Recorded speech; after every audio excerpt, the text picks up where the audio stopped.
Bismillahirrahmanirrahim. Ibu persaudaraan anggota dewan dengan Bunda Monita dan adik karyawati pada kali ini.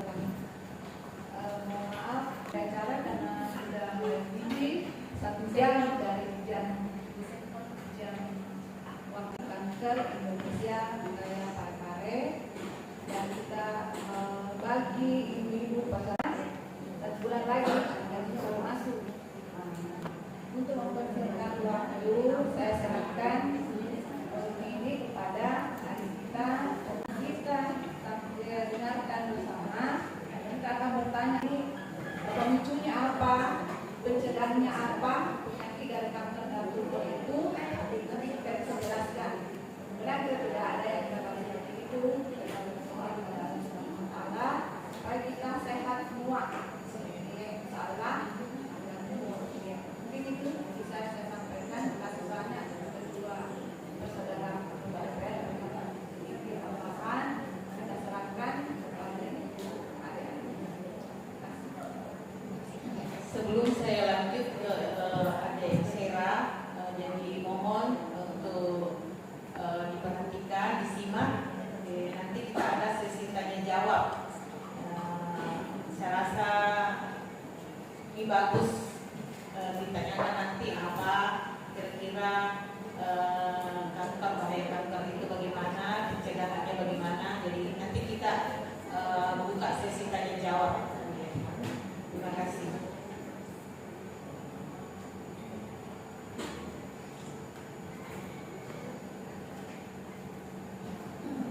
Assalamualaikum warahmatullahi wabarakatuh. Yang saya hormati Ketua PIA DPRD Kabupaten Wajo, DPRD Kabupaten Wajo, dan yang saya hormati Ibu Sekwan DPRD Kabupaten Wajo, dan yang saya hormati juga Ibu-ibu PIA DPRD Kabupaten Wajo. Nah, dan yang saya hormati untuk ibu-ibu staf DPRD Kabupaten Wajo beserta rekan-rekan mahasiswa yang berkesempatan, di mana saya didampingi oleh Bapak Alam. Nah, kami ditugaskan dari Yayasan Pencegahan Kanker Nusantara untuk membantu program pemerintah menurunkan angka kanker di Indonesia. Nah, namun di sini kita sambil sharing-sharing ya Bu ya. Jadi di sini saya tidak hanya menggurui. Nah, kita sambil sharing, mungkin kalau ada pertanyaan boleh nanti ditanyakan langsung, atau mungkin nanti ada yang kurang dari saya boleh ditambahkan dari ibu-ibu sekalian ya Bu ya. Nah, jadi di mana Yayasan Pencegahan Kanker Nusantara ini memiliki 3 tujuan. Yang pertama yaitu memberikan informasi sedini mungkin kepada masyarakat tentang pengertian dari kanker. Kemudian yang kedua yaitu mengenali secara dini, mulai dari gejala kanker prostat, kanker rahim, dan juga kanker payudara. Nah, karena memang ketiga jenis kanker inilah yang sangat tinggi sekali angkanya pada saat ini. Nah, jadi nanti karena di sini tidak ada bapak-bapaknya ya Bu ya, karena ada khusus kanker prostat, boleh nanti ibu-ibunya disimak dan disampaikan kepada suaminya di rumah. Sebelum saya lanjut, ada yang tahu ibu sekalian apa itu kanker? Nah, ada yang tahu Ibu? Daging tumbuh, sel-sel yang mematikan ataupun penyakit yang berbahaya. Nah, mungkin sebagian dari masyarakat ada juga yang bilang kantong kering ya Bu ya. Nah, kenapa kita sedikit bisa kita benarkan ya Bu ya? Nah, kenapa? Karena bagi siapa saja yang menderita kanker, mulai dari pejabat, pengusaha, bahkan artis sekalipun, jika sudah terkena kanker maka kantongnya tadi akan menjadi kering ya Bu ya. Mengingat dari biaya pengobatannya, mulai dari puluhan juta, ratusan juta, bahkan miliaran rupiah. Nah, namun secara medis kanker merupakan suatu perubahan sel normal menjadi tidak normal atau disebut dengan abnormal ya Bu ya. Nah, di mana untuk kanker ini sendiri dia berawal dari tumor. Nah, jadi dia tidak langsung menjadi kanker. Nah, untuk tumor juga terbagi menjadi 2 bagian, ada tumor jinak dan juga tumor ganas. Nah, ini lama-kelamaan akan menjadi ganas. Nah, nanti kalau sudah ganas itulah yang dinamakan dengan tumor ganas ya Bu ya. Nah, jadi memang dia tidak langsung menjadi kanker. Saya contohkan, misalnya awalnya ditumbuhi benjolan di sekitar tangan. Nah, memang awalnya untuk tumor ini dia tidak terasa nyeri awalnya. Nah, jadi memang jarang kita ketahui ya Bu ya, terasa nyeri. Nah, itu nanti sudah termasuk dari kategori tumor ganas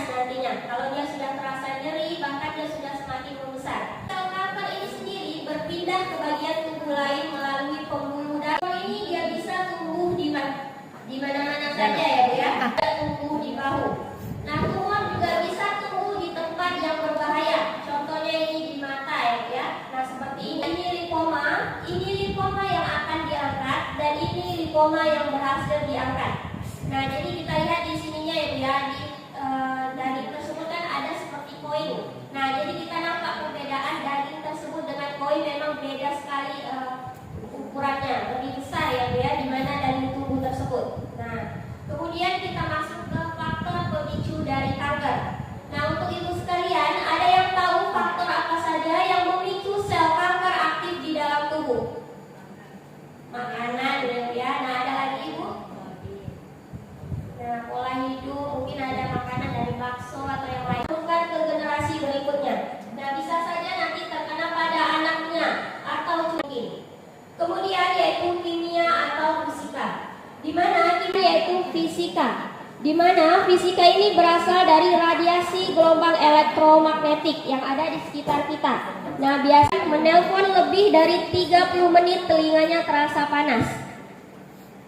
Nah, sering tidak ibu? Sering ya Bu ya. Nah, karena memang radiasinya 1000 kali lipat lebih berbahaya dibandingkan penggunaan handphone biasanya. Nah, jadi untuk ibu-ibunya jangan keseringan menggunakan handphone sambil dicas ya Bu ya. Nah, bisa juga diingatkan kembali kepada anaknya di rumah. Nah, karena memang kebiasaan dari anak-anak kan sering main game berjam-jam sambil dicas ya Bu ya, itu berbahaya. Karena kalau kebiasaan itu terus-menerus kita lakukan, lama-kelamaan akan memicu terkena kanker otak nantinya. Nah, jadi perlu diingatkan kembali kepada anaknya di rumah ya Bu ya. Kemudian yaitu makanan dan minuman yang mengandung zat karsinogen. Contoh yang pertama yaitu boraks. Nah, di mana boraks ini biasanya digunakan untuk pengenyal makanan. Bisa kita temukan pada bakso, sosis maupun tahu pada saat ini. Nah, pasti ibu-ibunya semuanya suka mengkonsumsi bakso ya Bu ya. Nah, jadi nanti harap berhati-hati kalau sering-sering berbelanja bakso di luaran ya Bu ya. Jangan sampai nanti keseringan mengkonsumsi nanti malah terkena penyakit, apalagi kanker. Nah, itu berbahaya sekali. Kemudian yang kedua yaitu formalin. Di mana formalin ini biasanya digunakan untuk pengawet mayat. Bisa kita temukan pada makanan instan dan juga minuman berkaleng pada saat ini. Nah, di mana dia biasanya bisa awet sampai bertahun-tahun. Nah, kemudian contoh yang ketiga yaitu zat pewarna makanan. Nah, di mana zat pewarna makanan ini bisa kita temukan pada jajanan anak-anak pada saat ini. Kalau misalnya ibu sekalian memegang jajanan tersebut, warnanya tertinggal di tangan. Nah, itulah zat pewarna makanan yang berbahaya tadi. Nah, jadi harap berhati-hati, boleh diingatkan kembali kepada anaknya di rumah ya Bu ya. Kemudian yang terakhir yaitu cara pengolahan dan rice cooker ya Bu ya. Nah, memang sekarang udah pakai rice cooker saya Bu ya, karena memang kadang kebiasaan dari masyarakat itu Ibu. Nah, pernah tidak ibunya menemukan nasi yang sudah menguning namun tidak basi? Ya Bu ya. Nah, kalau dikasih ayam atau dibuang memang alhamdulillah ya Bu ya, karena memang sebenarnya tidak boleh diolah kembali. Karena memang ibunya tadi takut mubazir ya Bu ya, diolah kembali menjadi nasi goreng. Nah, itu yang tidak boleh. Karena pada nasi yang sudah menguning tersebut sudah ditumbuhi jamur. Nama jamurnya Aspergillus flavus. Apabila kita konsumsi secara terus-menerus maka akan memicu terkena kanker hati nantinya. Jadi jangan keseringan ibunya mengkonsumsi nasi yang sudah menguning tersebut ya Bu ya. Kalau bisa pun jangan sampai 24 jam dicolokkan rice cookernya, biar nasinya tidak cepat menguning ataupun mengeras. Nah, kemudian contoh yang kedua yaitu penggunaan minyak jelantah. Ada yang tahu Ibu minyak jelantah itu apa? Minyak curah, minyak bekas ya Bu ya. Nah, di mana dia sudah beberapa kali proses penggorengan. Nah, misalnya hari ini digunakan untuk menggoreng ikan ya Bu ya. Masih tersisa minyak tersebut, besoknya digunakan lagi untuk menggoreng tahu. Masih ada juga ya Bu ya, di hari ketiga digunakan lagi untuk menggoreng tempe. Sudah berhari-hari, selama 3 hari digunakan terus-menerus minyak tersebut. Nah, itu juga tidak boleh. Karena memang pada minyak jelantah tersebut sudah ada zat radikal bebas yang memicu sel kanker aktif di dalam tubuh. Nah, ini biasanya juga sering kita temukan pada penjual gorengan di pinggir jalan. Nah, biasanya minyak tersebut sampai menghitam berhari-hari terus-menerus digunakan ya Bu ya. Nah, inilah faktor pemicu dari kanker tersebut. Karena memang semua manusia ini memiliki sel kanker ya Bu ya. Tergantung tadi faktor apa yang memicu sel kankernya aktif di dalam tubuh. Nah, kankernya dimana tadi ada 3 jenis kanker ya Bu ya yang akan saya jelaskan, yaitu kanker rahim, kanker payudara, dan juga kanker prostat. Nah, ini khusus bagi kaum laki-laki ya Pak ya. Nah, boleh disimak. Nah, di mana untuk kanker prostat ini merupakan jenis kanker pembunuh nomor 3 setelah stroke dan jantung bagi kaum pria. Nah, di mana kanker prostat ini tumbuhnya tumor pada kelenjar prostat. Nah, disinilah aktifnya sel kanker tersebut. Di kelenjar prostat tersebutlah aktifnya sel kanker. Nah, kita lihat lagi laki-laki bagaimana yang cenderung sekali terkena kanker prostat. Yang pertama yaitu pria yang berkulit hitam.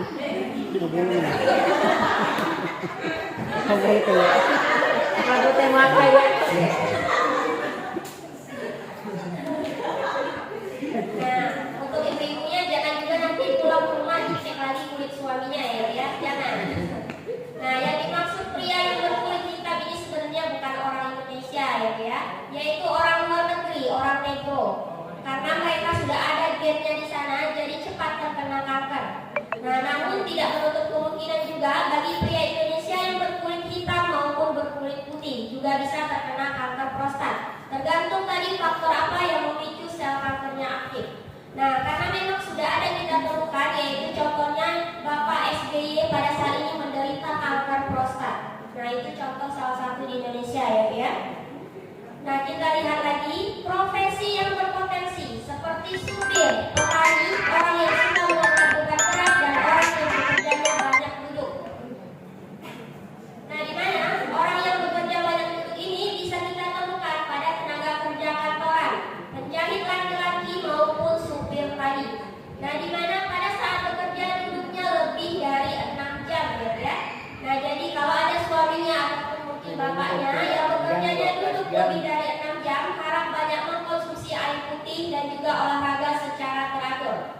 Nah, kalau bisa pun selama 6 jam jangan duduk terus-menerus ya Pak ya, mungkin sejam atau 2 jam sekali berjalan-jalan kecil atau mungkin berdiri ya, jangan duduk terus.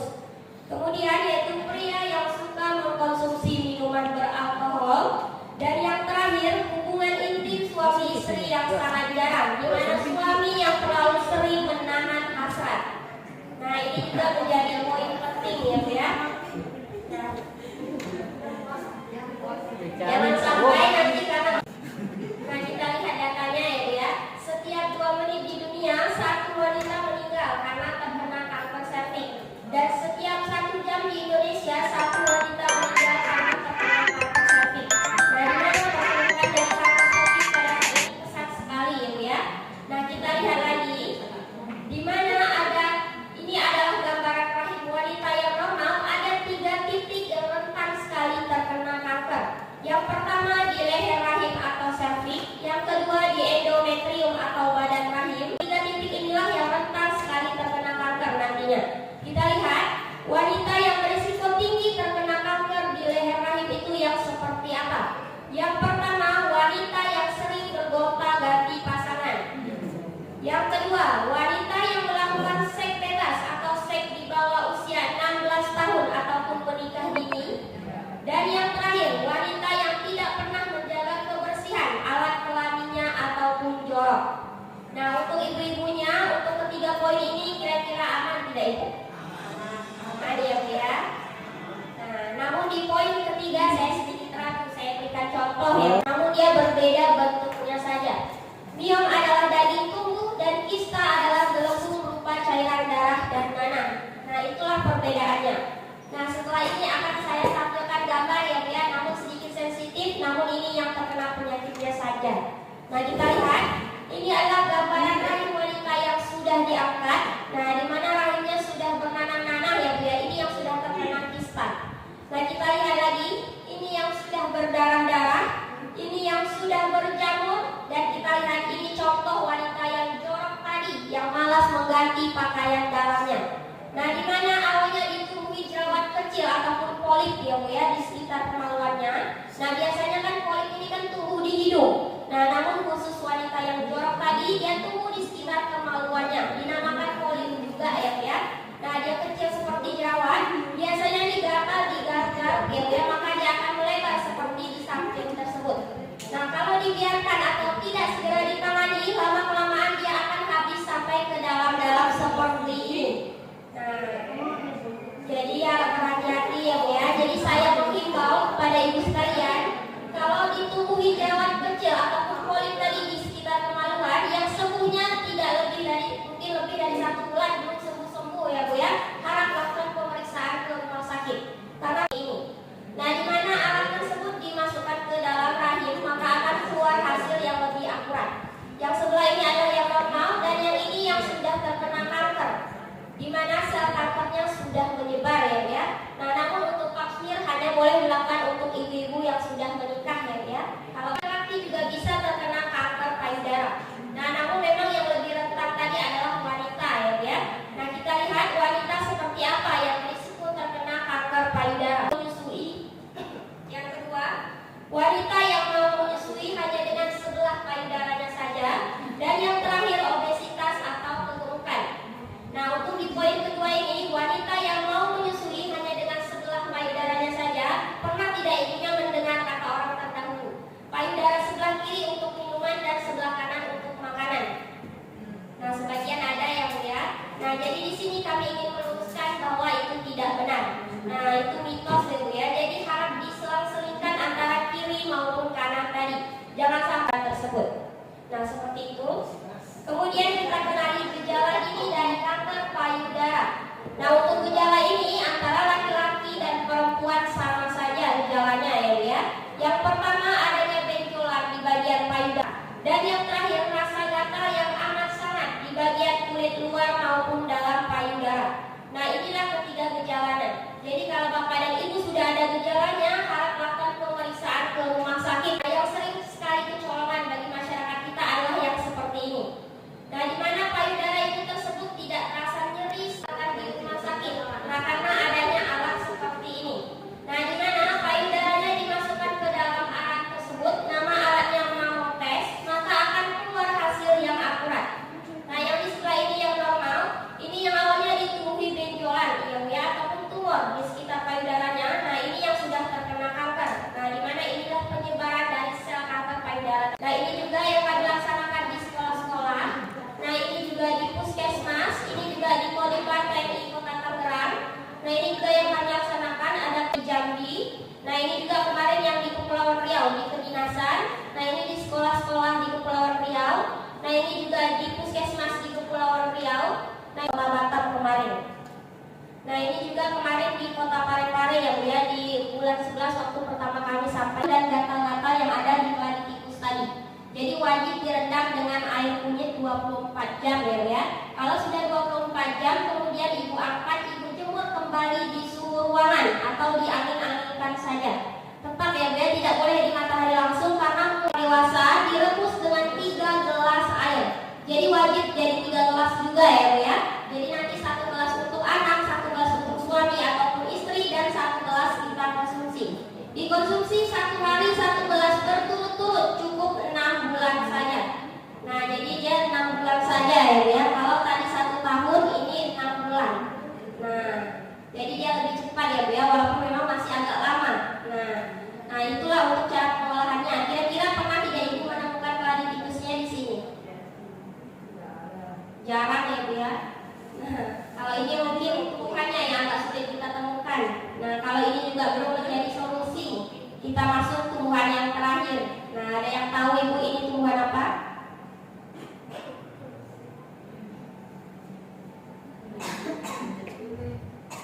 Kunyit putih kata Ibunya. Nah, ini adalah penemuan dari Profesor Dr. Henry dari umbinya. Kalau kunyit putih umbinya dia di dalamnya agak kuningan. Kalau tepung putih ini umbinya sampai ke dalam-dalam putih semuanya. Nah, itu perbedaannya kunyit putih dan tepung putih. Nah, namun kita lihat dari tengah batang daunnya ini berwarna merah keunguan. Nah, di tulang daunnya ya dia berwarna merah keunguan. Nah, ini agak merah kehitaman di tulang daunnya. Nah, itulah tumbuhan dari tepung putih tadi. Nah, namun tepung putih yang sudah mengandung 95% zat anti kanker Nah, jadi dia kalau belum berbunga merah seperti ini, zat anti kankernya masih sedikit, masih 5% ke bawah ya, jadi belum bisa kita olah untuk pencegahan kanker dan tumor. Nah, jadi dikupas agak dalam biasanya sampai nampak bulatan di tengah ini, kemudian dipotong sekecil-kecil mungkin lagi, dicincang halus. Setelah itu dijemur kembali di suhu ruangan atau diangin-anginkan saja ya. Nah, dia tetap sama, tidak boleh di matahari langsung karena mengurangi 95% zat anti kanker nantinya. Nah, namun setelah kering tidak perlu ibu rebus lagi, cukup ibu blender ataupun tumbuk halus jadikan serbuk seperti di tengah ini.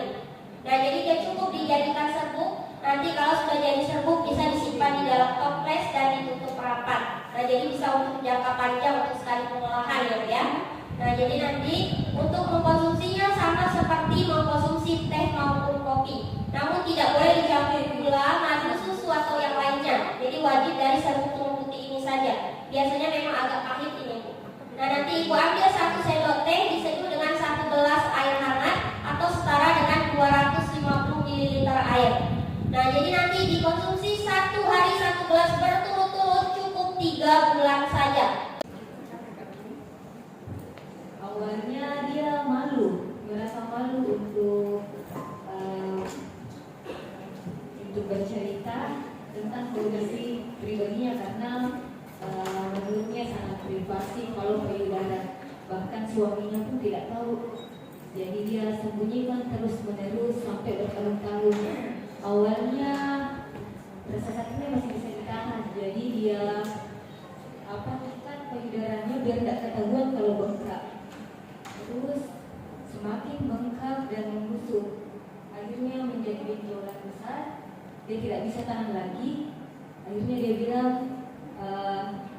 bawa saya ke rumah sakit, saya sakit, kemungkinan besar kanker payudara. Pas dibawa ke rumah sakit, ternyata benar kanker payudara dan sudah stadium lanjut. Dia sudah di kemo sekarang.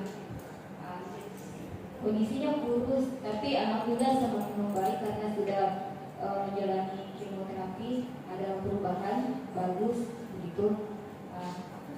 Saya sharing saja betapa pentingnya kita terbuka, jangan kalau memang tidak bisa terbuka terhadap orang lain, setidaknya untuk pasangan kita begitu. Kalau misalnya kita sudah ada pasangan, jadi dia belum dibawa ke rumah sakit, tapi kondisinya dia cerita payudaranya sudah hilang karena ini sakitnya. Jadi selain pengobatan medis, adakah pengobatan yang lain, perpaduan antara medis dengan yang bisa dia jalani untuk sekarang kayak begitu? Assalamualaikum warahmatullahi wabarakatuh. Konsumsi herbal tersebut. Nah, dari tumbuhan tubuh putih itu dia bagus ibu. Nah, karena memang sebagian yang sudah mengkonsumsi, alhamdulillah beberapa sudah ada yang sembuh. Nah, apalagi kalau sudah stadium lanjut, sebenarnya memang kita agak khawatir ya, agak sulit biasanya proses penyembuhannya. Nah, namun nggak ada salahnya kita usaha. Jadi boleh dikasih tahu kepada temannya konsumsi tubuh putih tadi. Jadi 6 gelas sehari. Sekali konsumsi itu 2 gelas, pagi 2, siang 2, malam 2. Nah, jadi seperti itu sampai dia mengempes. Nah, namun kalau sudah kemoterapi tadi harus dikonsultasikan dahulu sebenarnya sama dokternya langsung. Biasanya juga ada yang untuk obat pendamping kemoterapi kalau tubuh putih tadi. Namun harus dikonsultasikan dahulu kepada dokternya langsung. Nah, itu biasanya yang kami sering dapatkan di masyarakat sebenarnya. Nah, mungkin itu saja ya Bu ya. Kalau mungkin ada lagi yang teratas yang menyebabkan kematian. Nah, ini biasanya kalau misalnya ibu kita yang pernah menderita kanker, apakah akan menularkan ke anak-anaknya? Apakah kanker ini bersifat genetik atau mungkin cuma penyakit ini aja, tidak berhubungan dengan keturunan atau genetik? Tolong mohon penjelasannya. Yang khusus kanker apa saja? Apakah itu bersifat genetik? Terima kasih banyak. Assalamualaikum warahmatullahi wabarakatuh. Dari kanker tadi genetik. Nah, genetik itu sebenarnya untuk semua jenis kanker, Ibu. Jadi tidak hanya 3 kanker yang saya jelaskan tadi. Jadi kalau misalnya ibunya sudah ada yang terkena kanker, dia bisa berisiko menurunkan ke generasi berikutnya. Namun dia tidak menular, tapi menurun. Nah, jadi dia tidak menular ya. Nah, namun perlu digarisbawahi, misalnya ibunya terkena kanker payudara.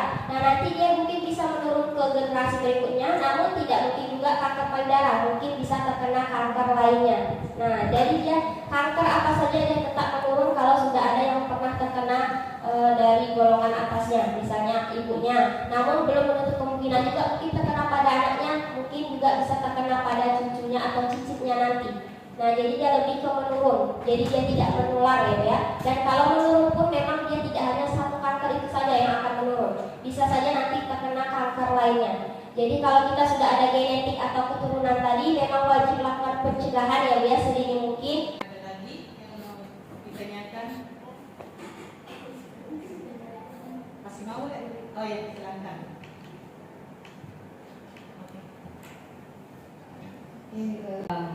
Mungkin ini edukasi medis di kalangan kita di masyarakat, khususnya di kampung. Ada beberapa orang yang kena kanker prostat, mereka malu untuk datang ke rumah sakit, dituduh yang tidak dan apa begitu.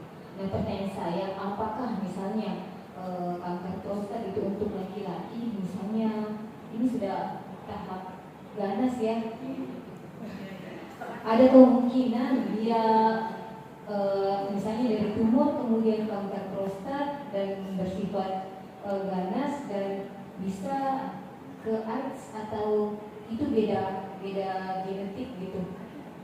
Adakah seperti itu? Maksudnya nanti kan misalnya kanker prostatnya sudah parah dan dia diskes tadi bilang dan dia bisa ke AIDS gitu. Sebenarnya kalau untuk kanker prostat sama AIDS itu berbeda ya. Nah, kalau untuk mungkin kemungkinan jauh sekali untuk terkena AIDS nantinya. Nah, itu jadi dia memang tidak ada sangkut pautnya, berbeda ya kanker prostat sama AIDS tadi. Nah, jadi dia tidak ada kecil sekali kemungkinannya gitu. Nah, jadi seperti itu. Mungkin ada lagi. Masih ada tambahan?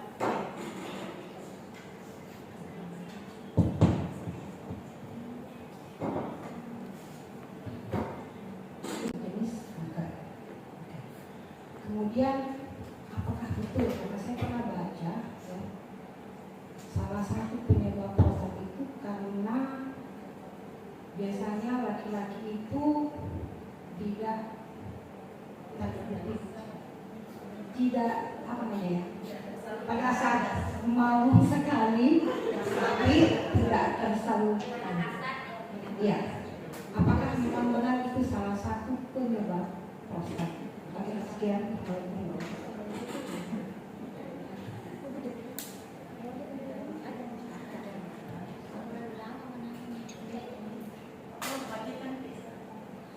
Baik Ibu, saya jawab ya. Mungkin karena Ibu juga tadi belum, karena sudah saya jelaskan ada beberapa Ibu.